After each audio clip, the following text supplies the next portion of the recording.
violations, there will be continued suspensions. A second wave of suspensions after several students break COVID-19 protocols. How is the climate surrounding partying changing on campus? Plus, the NBA is taking a stand against social injustice.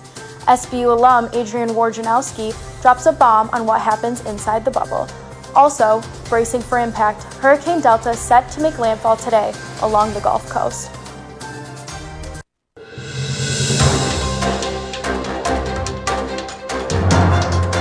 This morning, we send you there now. Go read it. Breaking news out of Michigan this morning, we send you there right now. An alleged scheme against Michigan Governor Gretchen Whitmer is thwarted by federal and state officials. We came very close to a plot that was to kidnap me and to murder. That was what the affidavits say. The 6 federal defendants appeared in court Thursday. They talk about showing up at her house, ringing the doorbell, and just shooting her if she answers the door. According to a federal complaint, there were plans to storm Michigan's Capitol building, to try Whitmer for treason, and to conduct firearms and tactical training. 7 other men face a variety of state firearms and terror charges. President Trump took to Twitter Thursday blasting Whitmer for doing a terrible job before he denounced any extreme violence. If the threat actor sees a sandwich of criticize the governor, good thing that they thwarted, I condemn violence, but criticize the governor again, their takeaway is, hey, he's still on our side. If we want to talk about hatred, then Governor Whitmer, go look in the mirror. I mean, she wakes up every day with such hatred in her heart towards President Trump. Whitmer, a frequent critic of the president, said she asked the White House to tone down the inflammatory rhetoric that she said helped spark the alleged plot. The fact that after a plot to kidnap and to kill me, this is what they come out with. They start attacking me, as opposed to what good, decent people would do is to check in and say, are you okay? I'm John Lawrence reporting. Welcome back to SBU-TV. Thank you for joining me on this beautiful fall morning. I'm Michaela Hyman. Hurricane Delta due to hit southern Louisiana later today. Still reeling from the devastation Hurricane Laura brought about in August of this year. Louisiana residents do their best to prepare. We will be following the progression of this storm and bringing more information later on in the show. In a developing story, St. Bonaventure University suspends 21 students earlier this week. The students suspended for attending off-campus parties like this one in the village of Allegheny. The parties were in the violation of the university's community compact and COVID-19 policy. This comes 1 month after 28 students were suspended in early September for a party held on the Garden Apartments on campus. SBU-TV gets answers from University President Dr. DePerro and comments from students who say they're going to party regardless. Here on your screen, St. Bonaventure students gather at an off-campus house to party. I'm not too far from campus. I'm taking the walk down East Union Street, where many Bonaventure students take the walk in order to get to off-campus parties. Rich Williams and I talked to university officials on the 21 suspicious handed out. And I've been very clear, and I will continue to be clear, that if there's continued violations, there will be continued suspensions. Suspended students were kicked off campus and sent home almost immediately. They were told they had to leave by 7 p.m. on October 4th. We talked with Student Life Dean Rob DeFazio.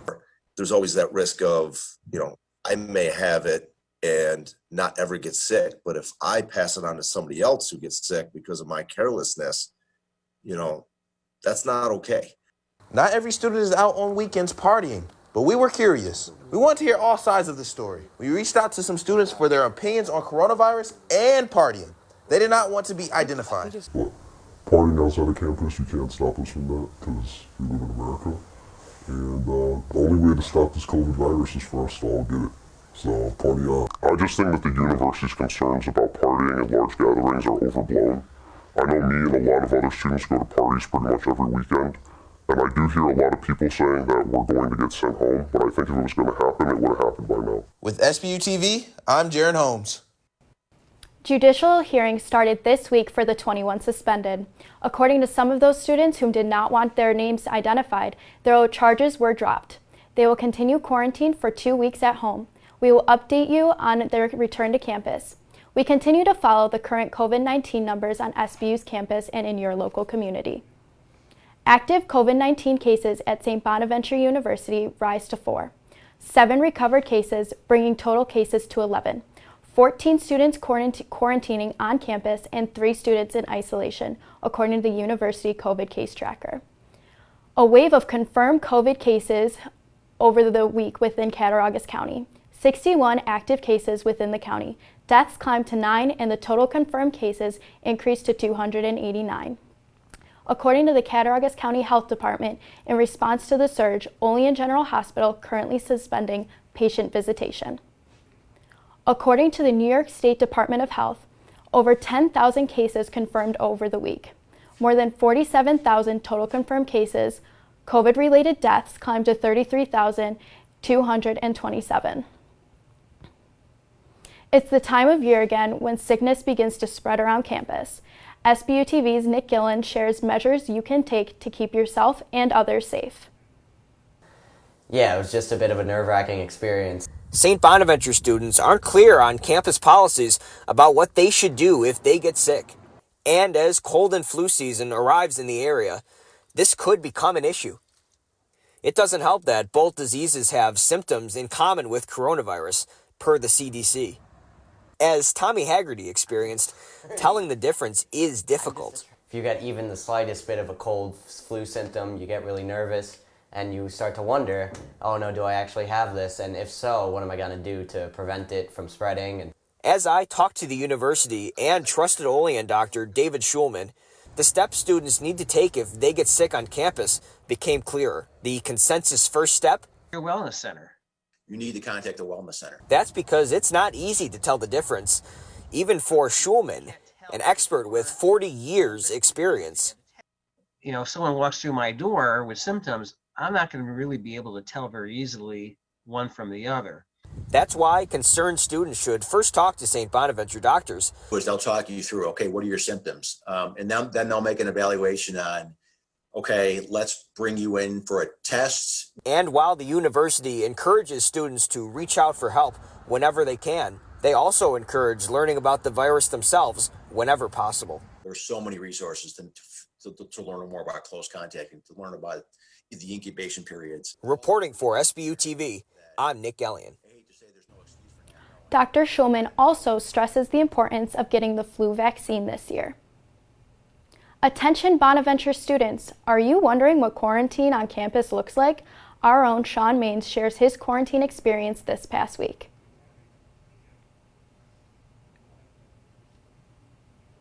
Keep going.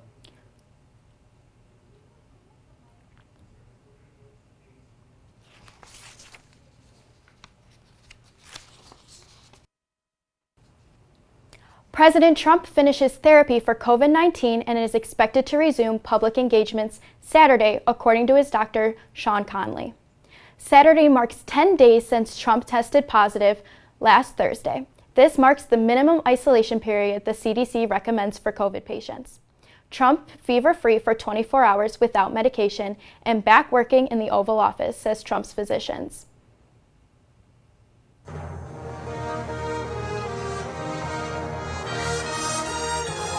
Presidential debate slated for Thursday will be held virtually, but will President Trump take part?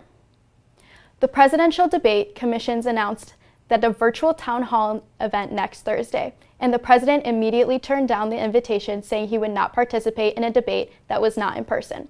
Both Trump and Biden agreed to pushing back the second debate in person 1 week later than scheduled, but the divide between the two parties looms over the third and final presidential debate. Trump claims he is in great health and is ready to continue his command. However, Speaker of the House Nancy Pelosi doubts the president's current health condition and plans to speak to the House later today about the 25th Amendment. This amendment surrounds the succession of power in the president if he can no longer fulfill his presidential duty. I think that the public needs to know the health condition of the president. Tomorrow, come here tomorrow. We're going to be talking about the 25th Amendment, but not to take attention away from the subject we have now. The third and final presidential debate is set for October 22nd in Nashville. Have you registered to vote yet? You only have hours left to register in New York State. New York State voter registration ends at midnight tonight. You can register online at vote.org or ny.gov. If you are registering by mail, it must be postmarked by October 9th. Once again, if you want to vote on November 3rd, today is your last day. And be sure to join SBU-TV and tap into Greater Olean in the Jandoli School of Communication for the complete elective coverage. We will be presenting an election preview show next Tuesday at 7 p.m. live on our Facebook and YouTube pages. On October 20th, a debate between Republican Joseph Giglio and Democrat W. Ross Scott in the race for the 148th Assembly District. On October 27th, a look at the 57th New York State Senate District between Republican George Borrello and Democrat Frank Puglisi. And of course, November 3rd, as votes are being counted as results come in. Take a look at your screens this morning. Follow us on social media. Let us be your first informers on all things COVID-19, the election, and more. How does the COVID-19 pandemic compare to the last pandemic a century ago? Our Zach Murphy brings you the answers, and SBU-TV's Ryan Bolin brings you the facts on the disease that hits close to home. All that right after this short break. I think it's just vapor with flavor. It won't hurt my kid like cigarettes, right? Vaping is safer than smoking, isn't it? There's really not even that much nicotine in them, right? My kid? My kid knows it's dangerous. Get your head out of the cloud. Today, nearly 8,000 kids will start vaping, maybe even yours. Learn about the dangers at talkaboutvaping.org.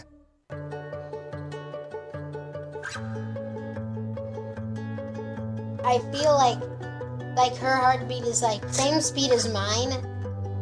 And I think we have this like deep connection, this heart connection in her heart, that there's room for me and mom. When I'm holding her, it makes me feel calmer. It's a sensory thing. It's a thing with Asperger's. She's really good with Anya. I've seen adults react to my daughter when she has meltdowns like she's from a different planet. And this little animal just sat next to my child and was just like, it's gonna be cool. She's my superhero. Good job, Kit Kat. When we adopted Lucky, we discovered all the wonderful things that make her unique. Lucky's a little bit of a lot of things, but mostly she's pure love.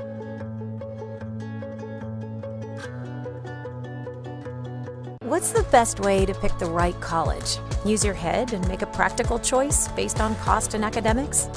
Or follow your heart to a place that just feels right? At St. Bonaventure, you can do both. Here, you'll join a unique community that celebrates individuality, meet professors as passionate about people as they are about learning, and form lifelong connections without a lifetime of debt. Come see for yourself why St. Bonaventure isn't just a special place, it's a smart choice. Do it for your roommates. Do it for your teachers. Do it for your crush. When it comes to wearing a mask, staying 6 feet apart, and avoiding large gatherings, do it for everyone in your life. Together, we can keep COVID-19 out of school. Welcome back to SBU-TV. Over a century ago, the Spanish flu pandemic affected the world. SBU-TV's Zachary Murphy has the story. On November 11th, 1918, World War I ended. By that time, the Spanish flu had already spread. They're still not 100% certain where it came from, and they're still not 100% certain why it went away. History professor Dr. Philip Payne explained that movement of troops helped the virus spread. Whatever they were transporting the troops just became incubators, and then they would arrive somewhere and it would just spread. It spread like wildfire. Historians believe that the virus came in 3 waves. The first wave was similar to the flu. A more severe second and third wave came in the winter. And you have to remember, this is a period where they don't have antibiotics, antivirals are a ways off. The ability to treat and identify this is kind of a lot different back then. During the 1918 pandemic, the Wilson administration downplayed the severity of the Spanish flu. Masks were also a hotly debated topic in the country. They very much were like, just wear a mask, but masks aren't comfortable, and it's framed in very similar terms, like I have the freedom to do this. I talked with biology professor Dr. Jang about what the Spanish flu is. Don't have a lot of knowledge about this virus, how it causes death and all these things. But it's still very much like influenza, just like more severe. Dr. Jang explained that both influenza and coronaviruses spread similarly. Any disease that's transmitted through the droplets, as we talk, we sneeze, masks have some effect on that. With SBU-TV, I'm Zachary Murphy. It is estimated over 50 million lives were lost to the Spanish flu. October 1st marked the beginning of Breast Cancer Awareness Month. According to breastcancer.org, 1 in 8 women will develop breast cancer within their lifetime. More than 3.8 million women in the United States diagnosed with breast cancer. In New York State alone, over 15,000 women diagnosed each year. Breast cancer, the second most common cancer found in women. Though the disease is most common in women, in New York State, about 150 men are diagnosed each year, all according to the New York State Department of Health. Now we go live to Ryan Bolin, live and in studio, as he brings us another disease October is dedicated to spread awareness to. Thanks, Michaela. October is Spina Bifida Awareness Month. Each year, about 3,000 pregnancies are affected by birth defects of the spine, spina bifida being one of them. This week, I sat down with my own brother Thomas, who has spina bifida, and discussed with him what life is like. This is my brother Thomas Bolin. He plays sports, has a family, and is one of 166,000 people in the U.S. affected by spina bifida. Spina bifida is a rare neural tube defect disorder, and what happens is when the baby's in the womb, the spine doesn't fully develop. From unforgettable surgeries, I lost count after like 100, and that's when I was like 8th grade. To life in a wheelchair, my brother says his life is tough. In fact, a minor surgery mistake keeps Thomas in a wheelchair full time. It's been like this for him since he was 12. I was pretty mad, but I was also young, so I didn't really know what to expect. Didn't know how it was going to affect me. I went in on crutches and I left in a wheelchair. That's when it first hit me that things might be different going forward. Many surgeries later, another roadblock strikes. Doctors presented our parents with a final surgery option that could eliminate some of the pain caused by spina bifida. But with the relief came risk. Our mom reveals some of the fears that came with the decision process. My first thing that came to mind was I was going to lose them.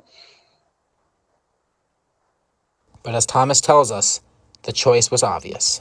I was in just so much pain, and I found out that was one of the surgeries that could potentially cure everything. If it works, great. I'd live life, with no pain or no issues going forward. If it doesn't go well, I don't have to deal with pain anymore. The surgery was successful and the pain was minimal going forward. Thomas ended up thriving in sports, winning the Lions Club Award, an award won by MLB Hall of Famer Paul Molitor and future Hall of Famer Joe Mauer. But the bigger picture is Thomas's improved quality of life. I asked him what message he wanted to tell everyone, and he replied without hesitation. Literally everything that you can do as an able-bodied person, I can do the same thing. I might just do a little bit differently, or it might have to tweak some certain things, here and there, but I can do just as much as anybody else.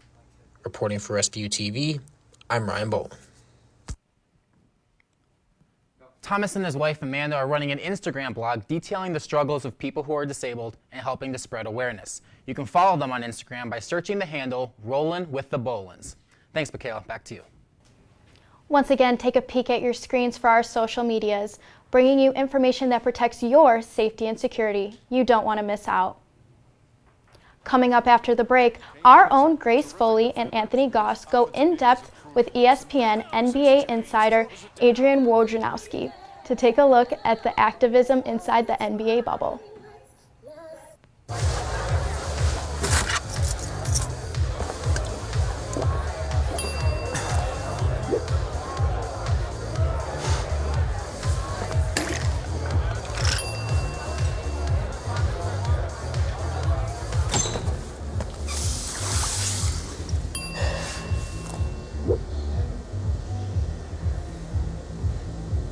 If you need to do something to feel okay to drive, you're not okay to drive.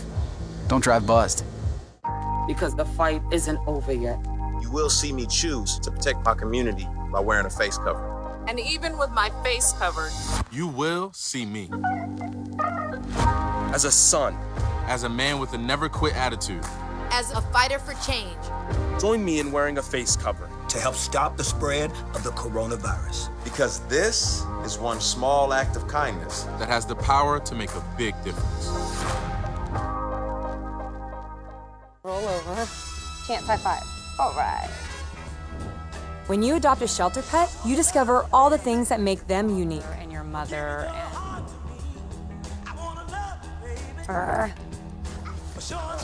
I am totally a hot person. Right, guys?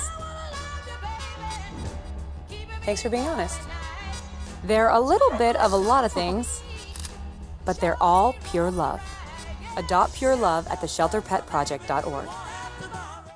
The census is when we count every person in each home in every neighborhood. Do kids count? We all count, especially kids and babies. Make your family count! Count all the kids living in your home. Visit 2020census.gov.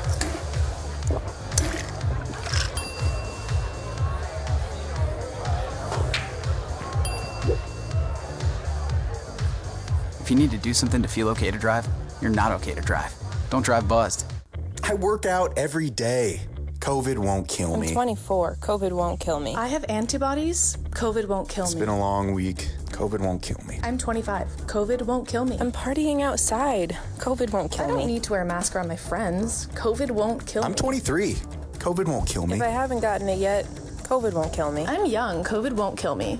Famous last words. Don't let them be yours. Be New York tough and smart. Socially distance. Mask up, America. Thanks for sticking with us. As the NBA season winds to a close, the movement for radical justice remains strong. Players, coaches, and staff started to use their platform to advocate for movements like Black Lives Matter.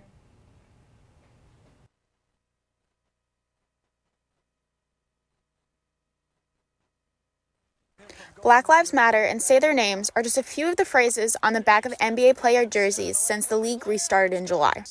One of Bonaventure's most well-known alum, Adrian Wojnarowski, talked about his experience in the NBA bubble regarding the Black Lives Matter movement. It was really a movement, a conversation that started well before the bubble. It was a big part of the players' decision to go into the bubble after the George Floyd murder. The Black Lives Matter movement has been around for years, but has been a prominent voice in our culture over these past couple of months. Athletes seek to use their platform to inform people about its message. You know, a lot of players had been active in communities outside of the bubble before the season restarted, and they wanted to be able to continue that in the bubble. Not only did the players use their voice to express their activeness in the community, but the league seeks to be part of the change. The league was going to invest in Black communities, Black businesses, and then in the shorter term, trying to have an impact on voter suppression in the country, using arenas all over the league as polling centers. Sporting events are the farthest from normal due to the coronavirus. While one would hope to see the leagues go back to the way it was regarding attendance, Woj believes the NBA will not change its ability to voice the message. And then I think this will continue, you say, in the future, understanding that the league's got a unique platform, a unique voice, and they're determined to use it. Sports has a unique platform compared to anyone else. They have the option to speak about something they are passionate about. They will not be silenced. Grace Foley, SBU-TV. New, now, next. Woj returned home after 7 weeks in the bubble. He will be reporting on the NBA Finals in studio. The Lakers look to finish the series tonight as Game 5 is on 9.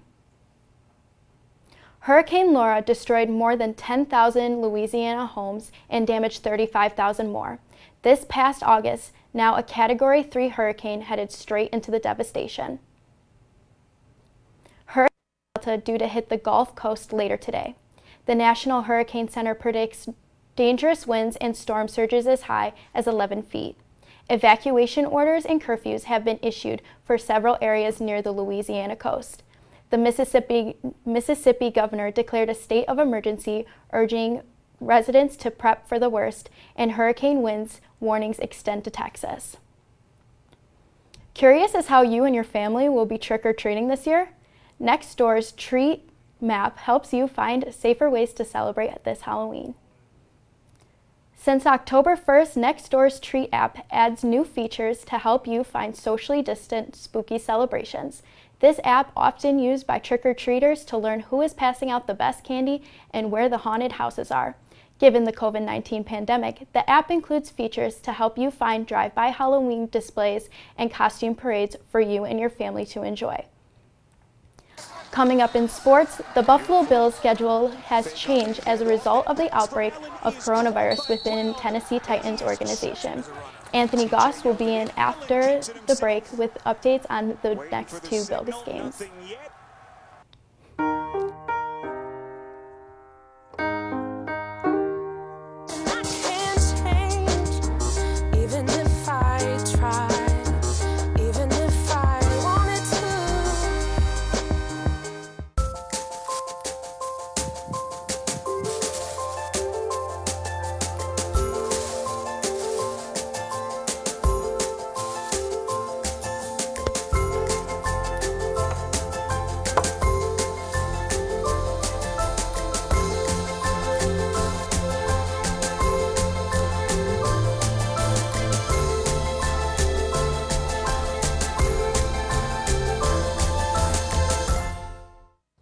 The census, a special time when we count every person in each home in every neighborhood. Do kids count? Of course. Counting everyone in your home helps support your neighborhood by funding things like schools, hospitals, and buses. Complete the census by calling or going online, or return your form by mail. It's easy, secure, and most important, it's totally private. Make your family count! This year, make sure every child counts. Visit 2020census.gov. What's the best way to pick the right college? Use your head and make a practical choice based on cost and academics? Or follow your heart to a place that just feels right? At St. Bonaventure, you can do both. Here, you'll join a unique community that celebrates individuality, meet professors as passionate about people as they are about learning, and form lifelong connections without a lifetime of debt. Come see for yourself why St. Bonaventure isn't just a special place, it's a smart choice. I don't think that many kids in my son's school even do it. No way. No way. No way. No way, my kid would never vape. Get your head out of the cloud. Talk to your kid about vaping. Visit talkaboutvaping.org. Welcome back and thank you for staying with us. Now over to Anthony as he brings you the latest with sports.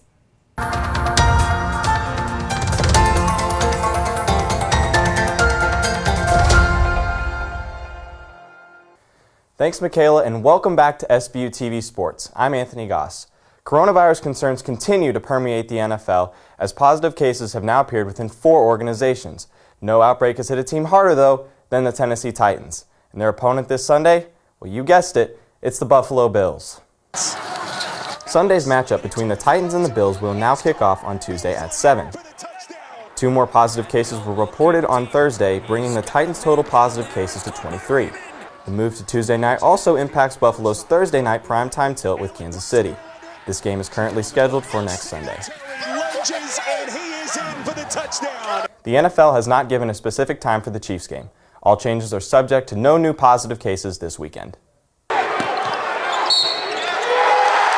Switching gears to Sambana's athletics. The men's basketball team officially opted out of the Paradise Jam tournament. A source confirms with SBU-TV Sports the team is still exploring other options for a tournament to start the season. Other A-10 opponents already found spots in upcoming tournaments. Dayton will play in the Myrtle Beach Invitational, and VCU is headed for South Carolina to play in the Charleston Classic. And inter-squad scrimmages are continuing on campus this weekend. It will be the women's soccer team taking the field tonight, followed by softball on Saturday afternoon. This is the 3rd consecutive weekend of inter-squad scrimmages, a great sign for the progression of the return-to-play plan put in place over the summer. Head women's soccer coach Steve Berdarski views these matches as the perfect opportunity to get their team the gameplay they're craving right now. For any athlete, the game means a lot to you. You want the emotion, the excitement, the learning opportunities. So we've kind of created that for our team, and it's an ability for all of our girls to kind of showcase themselves and the last 6 weeks of their development. Coach Berdarski's team kicks off at 4 o'clock this afternoon, and the first pitch of the softball game is set for 11 a.m. Saturday. It was another great week of SBU-TV Sports Trivia. Some good answers to a tricky question. Which Bonnie's player or players made the all-tournament team at the 2017 Emerald Coast Classic? The answer? Matt Mobley and Isaiah Brockington. The first reply with the correct answer was Jacob Hernandez of Plano, Texas. Congratulations, Jacob. Thanks so much to everyone who participated. SBU-TV Sports Trivia will be back again on Tuesday. Keep those responses rolling in. That's all the time we have for sports. Back to you, Michaela. One final time, take a peek at your screens for our social media handles. Follow us, engage with us, let us know what questions you have, and let us bring you the answers. Thank you for staying with me this morning. We will see you right here next week with SBU TV. I'm Michaela Hyman. Have a wonderful weekend.